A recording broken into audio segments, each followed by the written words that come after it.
મહાદેવે મારી 3 દીકરીઓને ઠેકાણે પાડી દીધી. દિવ્ય કુમાર તો સોનાના હતા જ ને માનસી કહેતી હતી કે મોહિત કુમાર હીરા જેવા છે. અને આજે જે બન્યું એ જોઈને લાગે છે કે હર્ષવર્ધન સિંહજી મારી કેસરને ખૂબ ખુશ રાખશે. આજ સુધી ઈશ્વરે બહુ પરીક્ષા લીધી, પણ જ્યારે પાસ થઈ ને તો પહેલા નંબરે. ઈશ્વર આ સુખને ગ્રહણ ના લગાડે.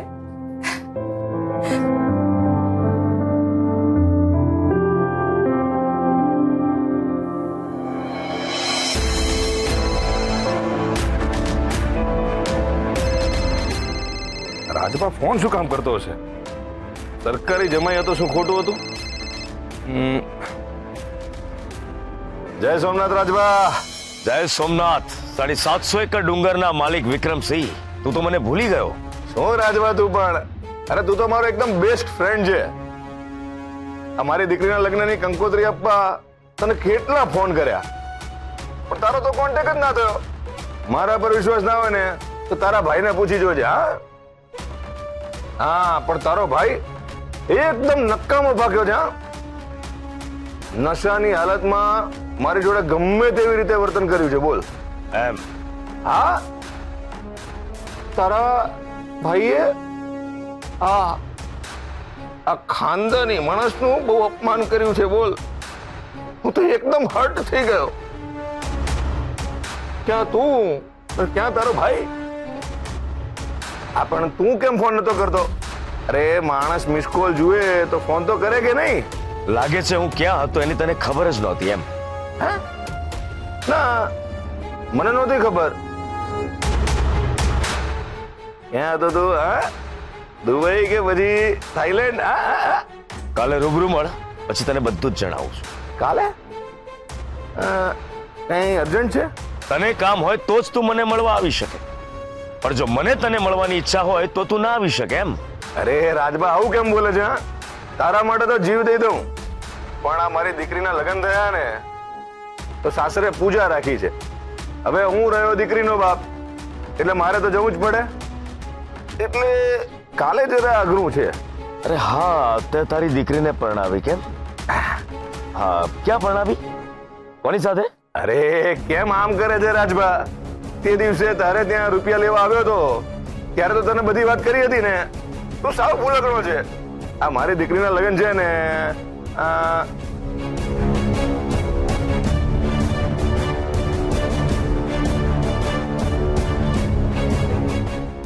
અરે અમારે ઓળખાણમાં જ છે. હા, પણ એ લોકો ક્યાં રહે છે, ક્યાંના છે, કોણ છે એ તો કે મને.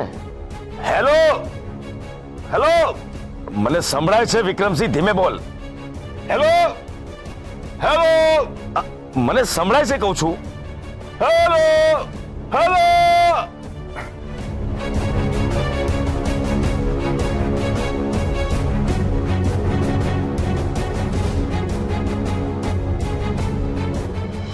શું હર્ષવર્ધનસિંહજી, પાછા ક્યારે આવશો? તમે કહેતા હો તો અહીંયા જ રોકાઈ જાઉં.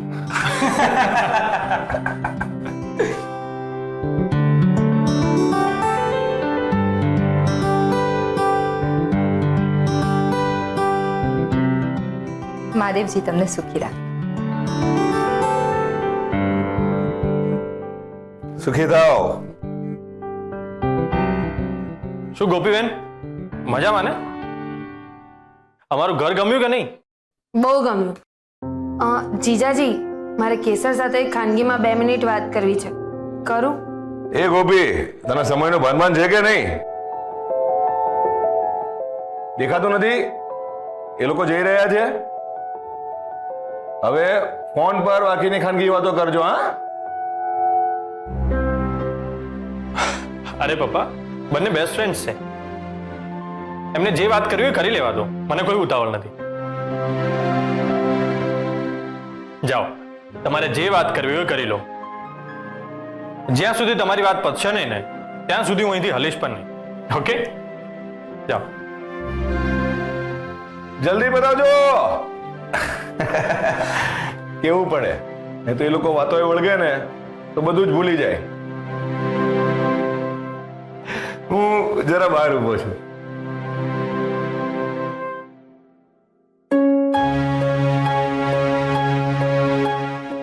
અરે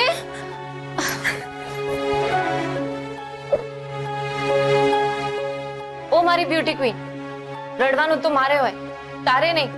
ચૂપ થઈ જા. જો તું આમ જ રડતી રહીશ ને તો પછી હું એમની સાથે નહીં જઈ શકું.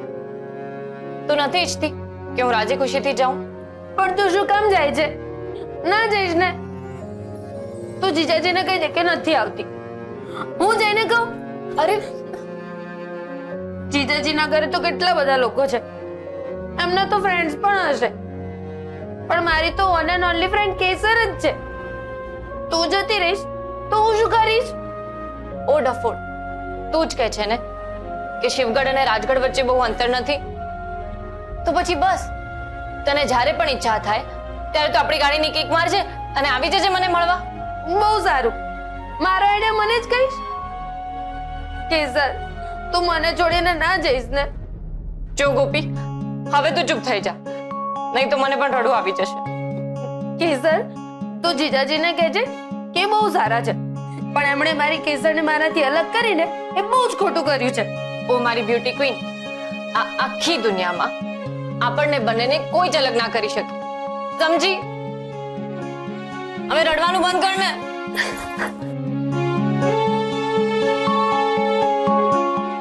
કેસરે બહુ મોડું કર્યું, હું એને લઈને આવું. સારું,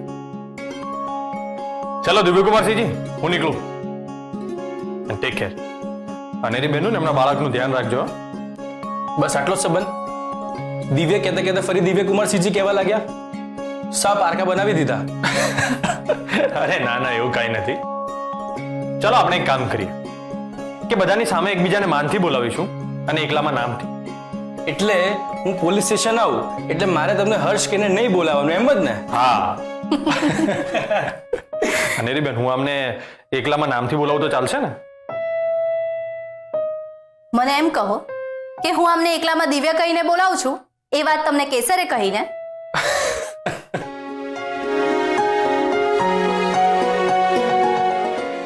નીકળી. જય સોમનાથ. જય સોમનાથ.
સંભાળજે બેટા. તું તારી તબિયતનું ધ્યાન રાખજે.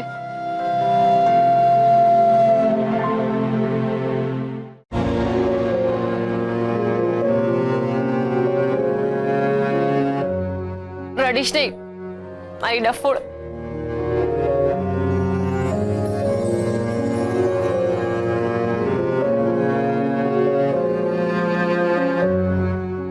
સ્માઇલિંગ કપલ, બસ આમ જ હસતી રહેજે. દીદી, તું તારું અને બાળકનું ધ્યાન રાખજે.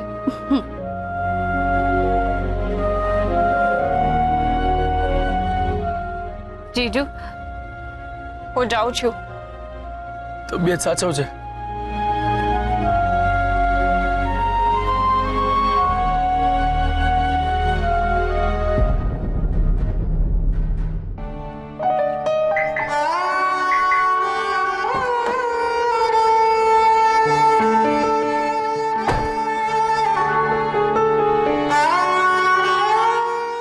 જય સોમનાથ. જય સોમનાથ.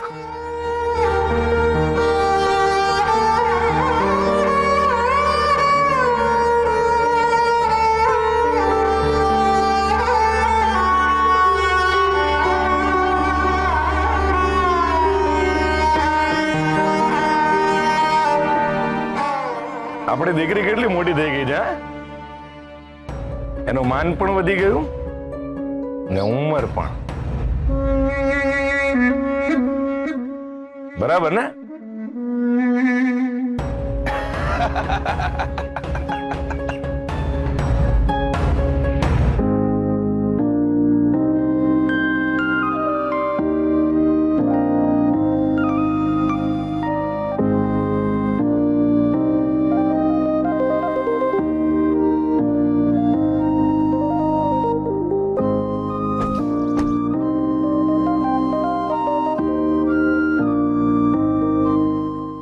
શું થયું?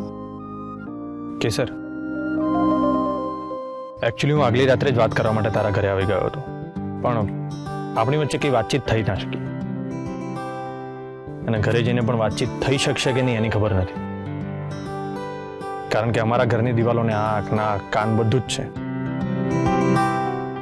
અને તું બેબી માસીના રૂમમાં હોઈશ ને હું આપણા રૂમમાં, તો આપણે અત્યારે વાત કરી લઈએ, જો તને વાંધો ના હોય તો. હા હા, મને કાંઈ વાંધો નથી. તમે ગમે ત્યારે મારી સાથે વાત કરી શકો છો, એમાં પૂછવાની જરૂર નથી.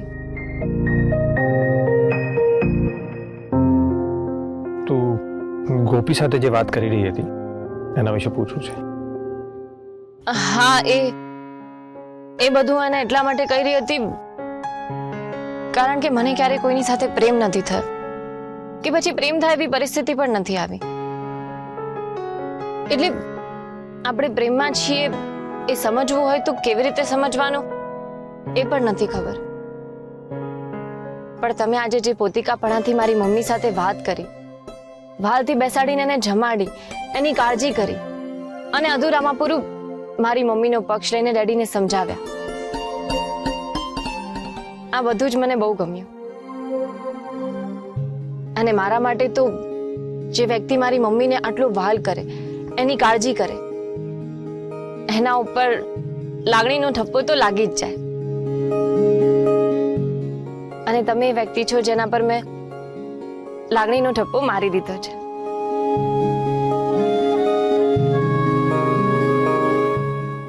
મારી વાત કરું ને તો હું જે ઘરમાં નાનેથી મોટો થયો, ત્યાં પ્રતિષ્ઠા, માન, રીત રિવાજ આ બધું જ સાંભળતો આવ્યો છું. હું એવું નથી કહેતો કે આ બધું ખોટું છે, પણ આ બધામાં પોતિકાપણું, લાગણી, પ્રેમ આ બધું ક્યાં ખોવાઈ જાય છે. પણ મને એવું લાગે છે કે એ બધું મને તારા લીધે મળ્યું, એટલે મેં પણ તારી ઉપર લાગણીનો ઠપ્પો લગાવી દીધો. એટલે એમ કે આપણે બંને એકબીજા માટે જે ફીલ કરી રહ્યા છીએ એને જ આપણે પ્રેમ સમજીએ. એ તો મને ખબર નથી. મેં કહ્યું ને, મને પ્રેમ વિશે કાંઈ અનુભવ નથી. તો મને પણ ક્યારેય પ્રેમ નથી થયો, મને પણ કોઈ અનુભવ નથી. તો પછી આપણે જે એકબીજા માટે ફીલ કરીએ છીએ એને શું કહેવાનું? સિમ્પલ છે. આપણે બંને એકબીજા માટે જે ફીલ કરી રહ્યા છે એને તારી ભાષામાં કહીએ તો તબલા તોડ. તબલા તોડ, આ સરસ છે. આ મસ્ત નામ આપ્યું.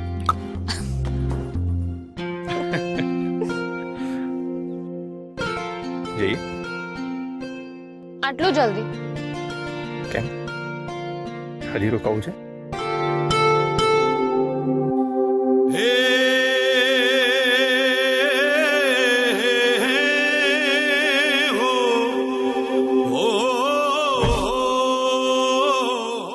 આ ક્યાં ગયા?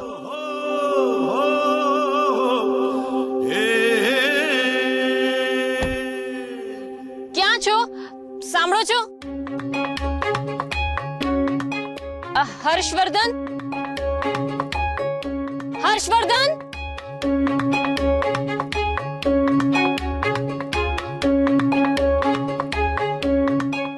અહીંયા પણ નથી. હા તો ક્યાંય દેખાતા જ નથી. ક્યાં ગાયબ થઈ ગયા હતા? આમ કોઈ અચાનક ગાયબ થઈ જાય, હમણાં ઉગલી ગઈ હોત તો. Relax relax. હું તો ખાલી ચેક કરી રહ્યો હતો કે મેં તને જે નામે બોલાવવાનું કહ્યું છે એ નામે તું બોલાવે છે કે નહીં. ડેમો યુ નો ડેમો અહીંયા મને એટેક આવતા રહી ગયો અને તમારે ડેમો લેવા છે હમણાં ઉપરની ટિકિટ કપાઈ ગઈ હોત તો જાઓ અહીંયાથી જાઉં તે કહ્યું ને કે જાઓ જાઓ જતા રહો જાઓ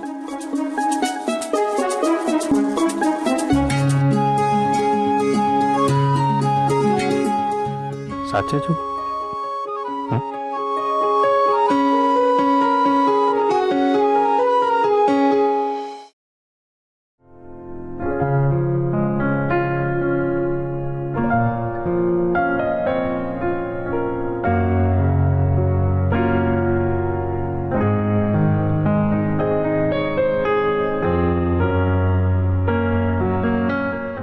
આટલા મોટા ઘરને કઈ ઘર કહેવાય આને તો મહેલ કહેવાય મહેલ શું થયું કઈ નહીં એ તો એમ બોલી કે આપણું ઘર આવી ગયું સાહેબ જય સોમનાથ. તમે અહીંયા શું કરો છો? અરે આમ એક મિનિટ, હમણાં વચ્ચે નહીં બોલ. સાહેબ હું તમારી જ રાહ જોઈ રહ્યો હતો. કેમ?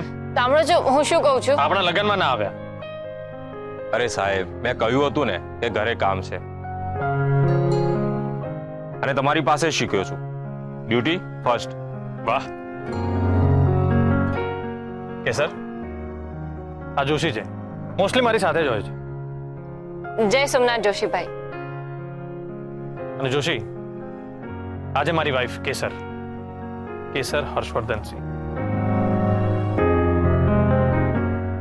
જય સોમનાથ ભાભી.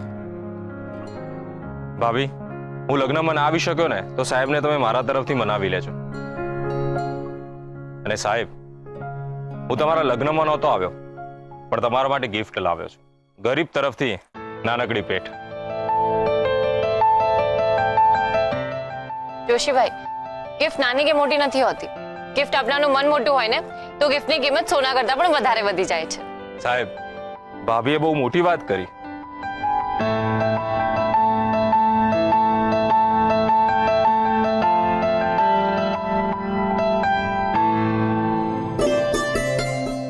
આ તો બહુ જ સુંદર છે. Thank you. આપણે શાંતિથી બેસીને વાત થઈ શકે ને એવું ઘર છે આપણું. અંદર જઈએ. જોયું ભાભી, સાહેબ આ રીતે જોક માર્યા કરતા હોય છે. આને ઘર કહેવાય? હા આને ઘર જ કહેવાય. અરે ના ભાભી, આ ઘર નહીં મહેલ છે, મહેલ. એ વાત પણ સાચી. ચાલો.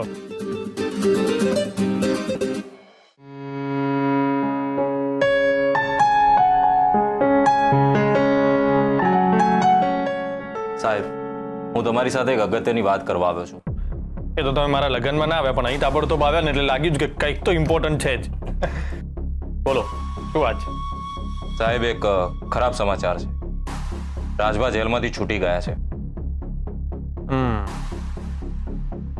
જો કે છૂટશે એની મને ખબર હતી.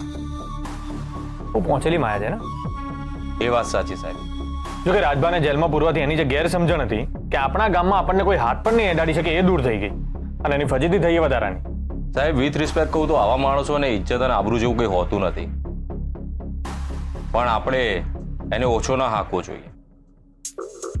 રાજભા જેવા માણસો ખાલી ફૂફાડા નથી મારતા, સમય આવતા ડંખ પણ મારતા હોય છે. જોશી, આપણને આવા ડંખ મારનારના ઝેરીલા દાંત ઉકેડી ફેંકીએ ને એની ટ્રેનિંગ આપવામાં આવે છે. નહીંતર ખાખીની શું તાકાત હોય છે ને એને ફરીથી બતાવવી પડશે. એ વાત બરાબર છે સાહેબ પણ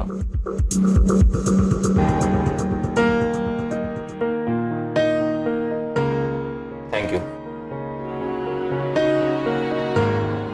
શું લેશો, ચા કોફી કે શરબત? ના ના, હવે તો જમવાનો સમય થઈ ગયો છે. તો જમીને જાઓ. ના ના સાહેબ, ઘરે પહોંચવામાં મોડું થઈ જશે. ચાલો હું નીકળું. બાકી અમારા સાહેબ એકદમ મસ્ત છે, એકદમ ડેરિંગ બા છે. તમારી જોડી આમ જ સુખી રહે. જય સોમનાથ. જય સોમનાથ.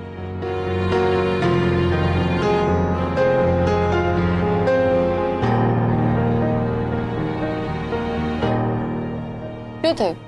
કેમ આવી રીતે જોઈ રહ્યા છો? તે સાંભળ્યું જોશીએ શું કહ્યું? સાંભળ્યું. શું? એ જ કે એમને ચા કોફી શરબત કાંઈ નથી પીવું કારણ કે જમવાનો ટાઈમ થઈ ગયો છે ને.